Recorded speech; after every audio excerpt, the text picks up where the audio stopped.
all so much for staying. So this Talkback, we have 4 amazing individuals who do wonderful work in our community, really focused on issues, the sociopolitics of identity in our city, and having constructive dialogue within our city. And just they'll explain what they do, but what we're going to be talking about in this Talkback is how the themes of identity relate to our city in this play, and the work that's being done in our city to talk about identity and to build constructive relationships across identities. And part of that, what we at the Rep have been trying to do, and one of our biggest programs is our Intercultural Dinners around Disgraced. So the past 2 Mondays, each Monday we invited over 100 individuals, community members, community leaders, civic leaders, to get together and have 2-hour in-depth discussions over dinner around the themes of identity presented in this play, and how they identify and how that relates to our city, and how we can have constructive conversations. So each of these individuals were a part of those conversations. So we'll be talking about those and sharing the insights that were gained in those dinners, and talking beyond those dinners as well. So I would love for each of you to introduce yourselves, because you know what you do better than I know what you do. My name is Nebra Nelson. I'm the Community Engagement Associate here at the Rep, so I've been working on all of these post-show programming for Disgraced. So would each of you introduce yourself and your impressions on the play? I know you've seen it before, but what were you left with after this play? Thanks, Nebra. Good evening, everyone. I'm Antony de Cruz. So just a little bit about myself. I'm a husband, father of 2 young kids, Catholic, born and raised, but grew up in Malaysia, which is a Muslim majority country. So really grew up with the experience of being a minority, both from a religious and ethnic or racial perspective. But I spent now a number of years here in the U.S. I think both from the dinner and then from the play, very eye-opening. I think a lot of aspects and this tonight was actually the second time I've seen the play, but still so much that I'm still taking in from the play. Just the aspects of identity and the struggles that I think a lot of people go through in trying to maybe reconcile their own views of themselves and their identity and how they see themselves versus how they perceive society or other people view theirs. Good evening. My name is Thao, and I'm the Executive Director for the Hmong, Wisconsin Chamber of Commerce. I often tell folks that we actually do more economic development than we do actual traditional chamber work. And more specifically, we work with small businesses throughout the state, but we're headquartered here in Milwaukee, doing business development within the Hmong and Southeast Asian communities throughout the state. I think, excuse me, my takeaway from the play itself and the Intercultural Dinner, the group that I was at during that dinner was we really felt that the play just left a lot for us to desire. There weren't any resolutions, and we wanted resolutions, I think. But I think what it really did for me on a personal level was it really made me recheck myself, kind of the framework that I live by personally, as well as how my identity does play into my life and my work and my career, my passions surrounding the communities that I serve. And so it really just brought me back to a place of just grounding myself again. Good evening, Pete Holbrook, and I'm President and CEO of Cream City Foundation, a proud grant maker to the Milwaukee Repertory through one of our funds, the Will Radler Fund, very much believing in this work. Cream City Foundation is Southeastern Wisconsin's LGBTQ community foundation, and so my identity is wrapped in my work. I'm a white gay male, married, so I have a spouse, and I actually have a very interesting family that I inherited 2 stepchildren from a former relationship that are with me, so that's part of my identity. And as I sat and watched this for the second time and experienced the community conversations, I think it leaves a lot of questions and a lot of unknowns, and you begin to think that you understand, and when you get to that point you realize you don't understand.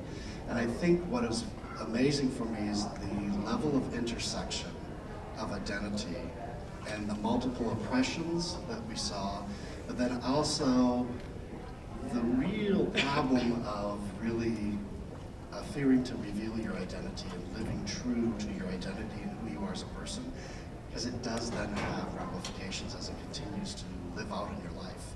And so that was something that just really struck me. Hi, my name is Jacobo Lovo, and I am the Managing Artistic Director of Latino Arts Incorporated. We're located in the south side of Milwaukee. I've been in that position for about 3.5 months now. Before, I was a middle school art teacher for about 16 years.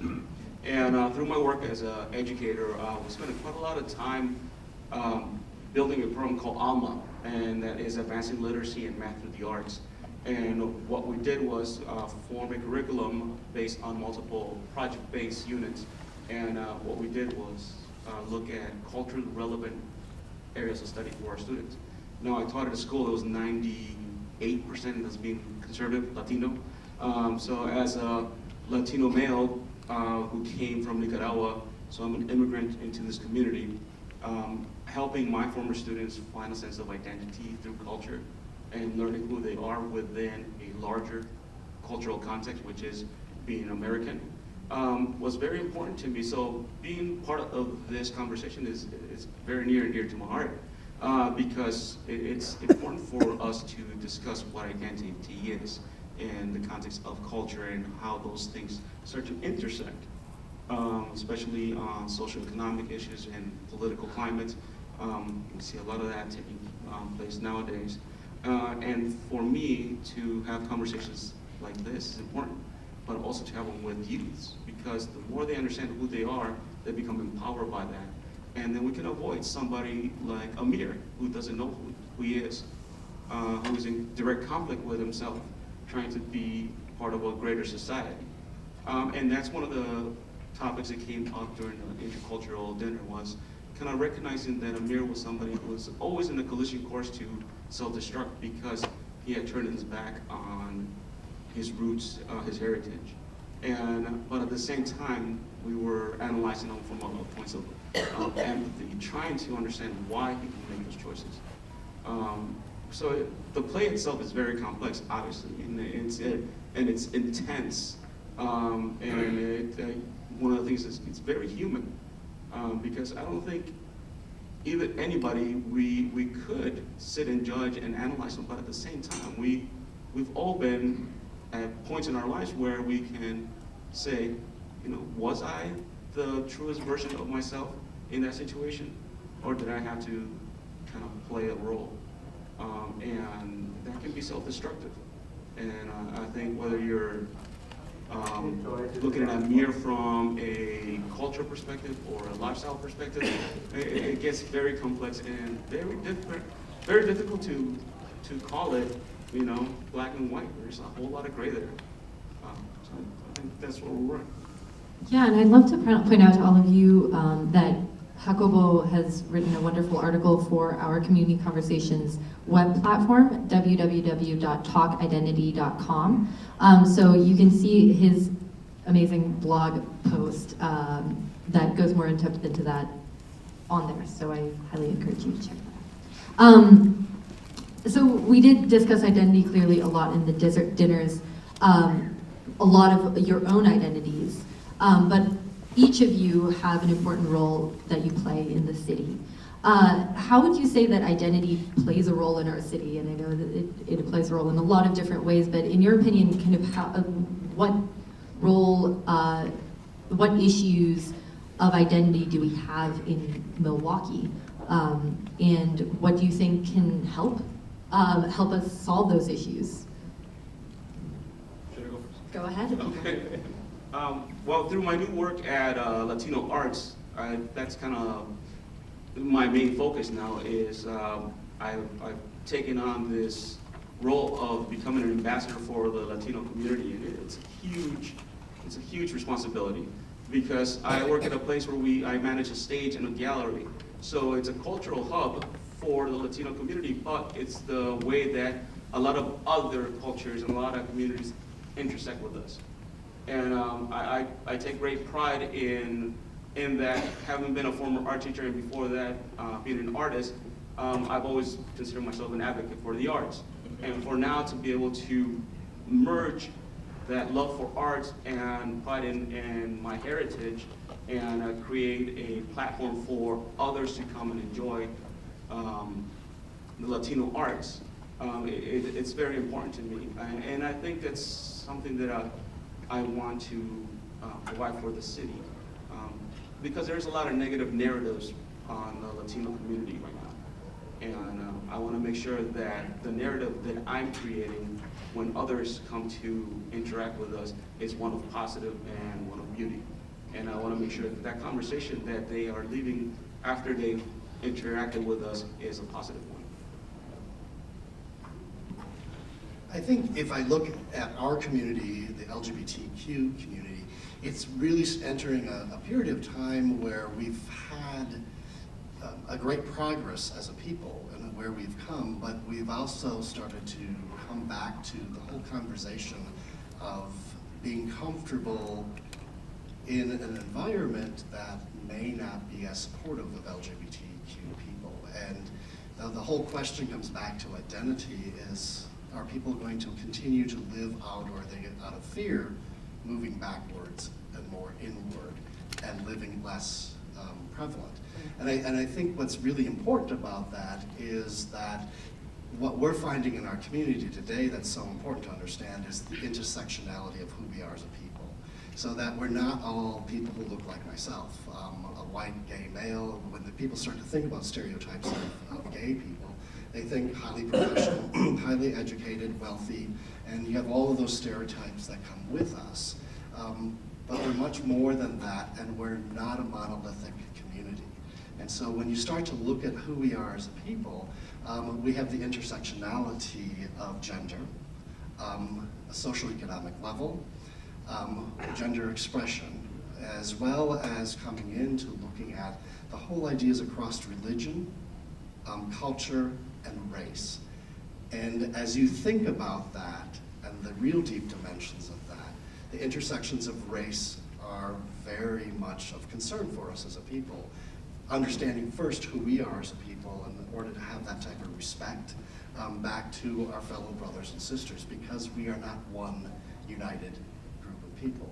So I think what a lot of people are struggling with this day within our community and within identity is our transgender brothers and sisters, and really trying to wrap our heads around their path in life and where they're coming from, and understanding all of the intricacies with that. So I think that as we all struggle with identity, it's really important for those of us who are leading in communities that can be marginalized, that are different, that we start to understand who we are as a people. And that's why identity and understanding that's really important, because within our own community, we oppress one another.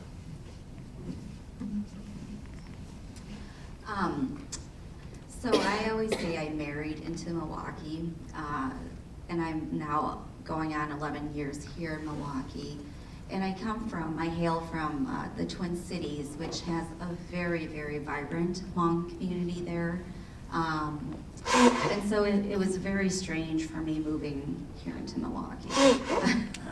It's the culture here, I mean, it's so, as soon as I moved here physically, I mean, you feel the difference. I mean, you feel the segregation, you see it, it's in the air. And it took me many years to get adjusted to life here, because that just seemed to be the Milwaukee identity of just everybody living on their own and doing their own thing, and there's no support across communities. And so it was really, really difficult for me. There were many days I would turn and look at my husband and just be like, why did I have to marry you and move to Milwaukee? Because, you know, back in Minnesota, I was I did a lot of work around communities of color, and especially in the Hmong community there.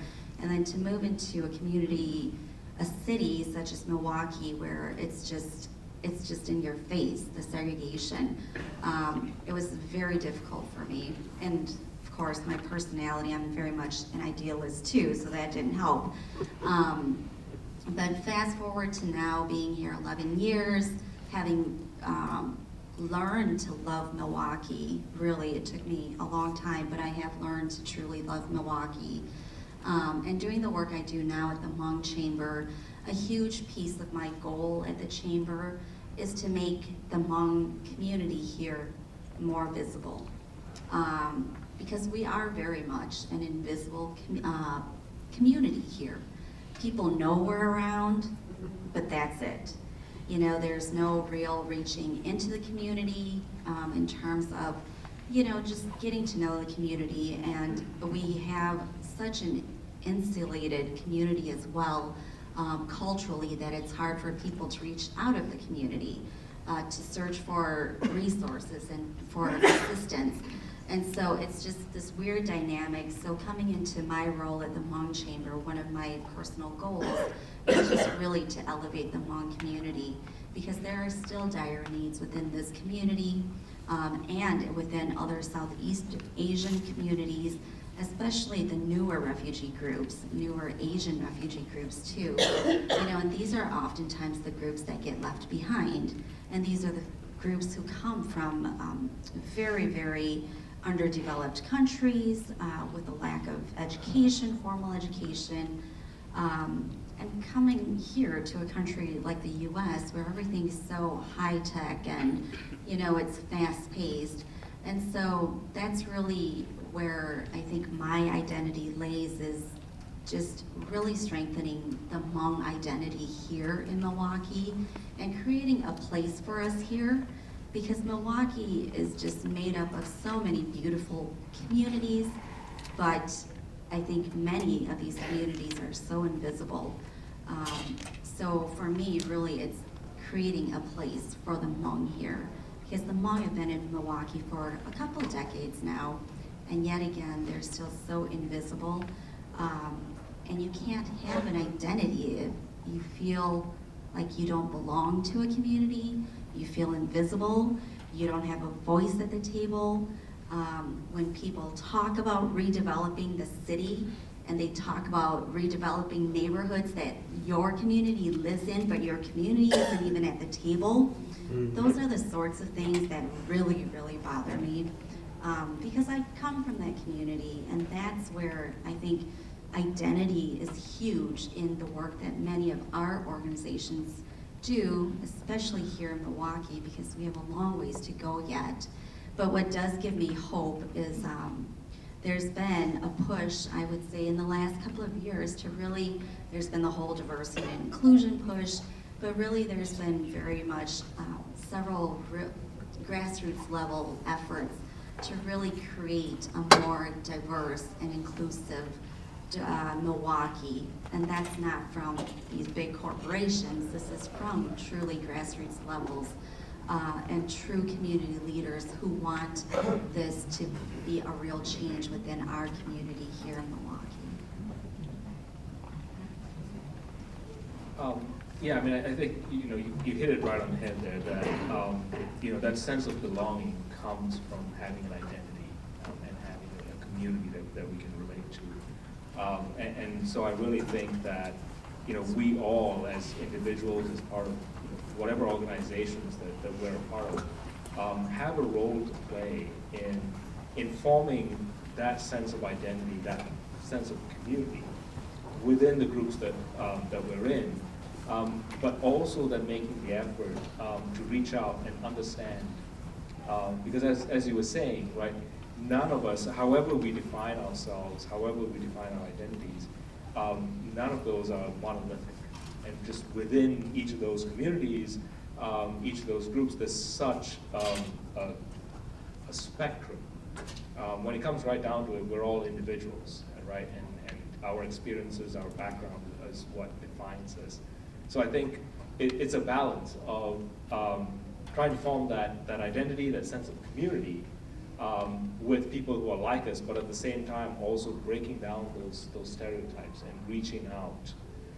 And so, I think however we do that, whether it's cultural, whether it's language, whether it's through religion, one of the things that we talked about at the dinner that I was at was about how the play depicted one face of Islam,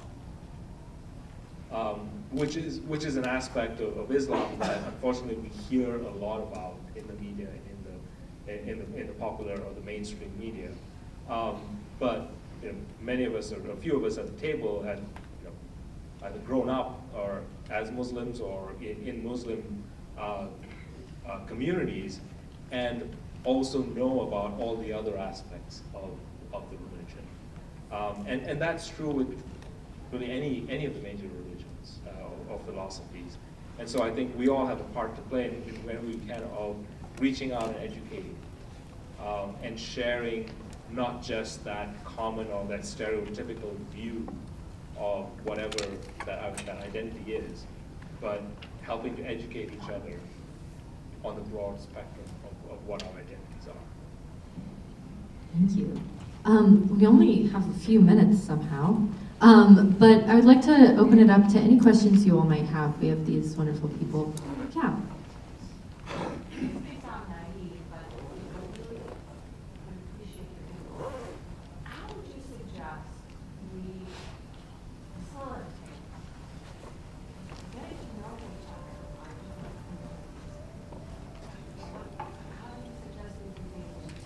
Yeah, she asked how each of these people suggest that everyone else can facilitate getting to know each other across boundaries that we've created. I would say start with your neighbors, right? Whatever part of the city that you live in, start there. Because what you may think you know about your neighbors is probably very different from who they really are. They may share a lot of things in common with you, or they may be very different, but I think start there, and then any opportunity that you get. One of the things that, my family and I, we're pretty active in our Catholic parish, but we also try and engage, and whenever we have an opportunity to engage with people of different faith traditions, let's go find out what this is about. Neighbors of ours who are Jewish, and they're like, hey, we're having something at our temple. You're welcome to attend. Okay, let's go check it out. Nothing else, we'll learn something about Judaism that we didn't know before. I would definitely agree. It starts just right at this level. And I would say, there are so many great events out there, whether it's cultural events or events, coming out of very specific communities. And those are events that they're wonderful, usually are fun festivities. And those are always a great start. And it sounds superficial, but really just getting out there to be with that community and join in on how they celebrate, I think that's a wonderful, great step. And then what I intentionally do is, I'm very privileged with the work that I do. I get to, visit all these cool businesses and invite colleagues to lunch at these great businesses. But I intentionally bring colleagues who I know would never come to an Asian market. I don't know how many folks know that there's a huge Asian public market on the northwest side of Milwaukee. So I intentionally bring my colleagues to places like that to introduce them to other communities and get them to feel a little uncomfortable, because that's what's going to start making them comfortable. So, these are the ways where I, kind of manipulate the situation so that they are brought into another community they would never otherwise probably visit. All very good. So start with your neighbor is really key. But also, when you start to walk into this, it's really, conversation is very, very important. And the root of conversation is conversion. So as we share our stories of who we are, we start to learn who other people are, and we start to fear them less. And we don't see them as a stranger or the other or someone to fear. But I think more importantly is that whole ability to make yourself vulnerable as an individual. So it really starts with each of us as ourselves. And the biggest thing for me has always been in my life is to live out loud, but aligned with who I am. Because the biggest thing that I do every day of my life is living who I am and my values. And as an out gay male, I have changed more minds and hearts and attitudes by just being me. And so that's also that real critical important part of the journey. Thank you. Well, as great as all the answers have been, I think I have to really echo a lot of the sentiment. But if I had to add something to that, is definitely make yourself a little bit vulnerable, but always make sure that you take everybody as an individual. So take one person at a time, because you're gonna meet groups of people, and I've met people who are bigoted in every shade, color, gender, you know, in my life, and I'm fairly young still. But at the same time, I know that I'm dealing with an individual. I am not going to judge a whole group of people based on my interaction with one person. And I think that's just a fair way of doing it. But definitely get to know your neighbors. Visit community centers. Come catch a show, you know.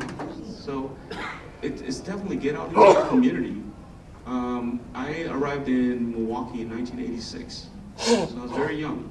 So I've gotten to see Milwaukee from, you know, a different perspective, having to learn English, you know, having to realize that I'm now a minority, you know, and you know all these different taglines that are attached to me is for having arrived in the country. But at the same time, you know, it's okay. Embrace those things, and let them empower you, not hold you down. But at the same time, take everybody as an individual. I think that's the one thing that I'll tell my sons as they grow in Milwaukee, being mixed race, is don't judge a group of people. Take everybody as they are. Thank you all so much. I'm afraid we're surprisingly out of time. Thank you all. This panel is really part of our new mission, which is part of it is to strengthen and celebrate Milwaukee. And I think this panel is truly a celebration of Milwaukee. And I thank you all for helping us in strengthening our city.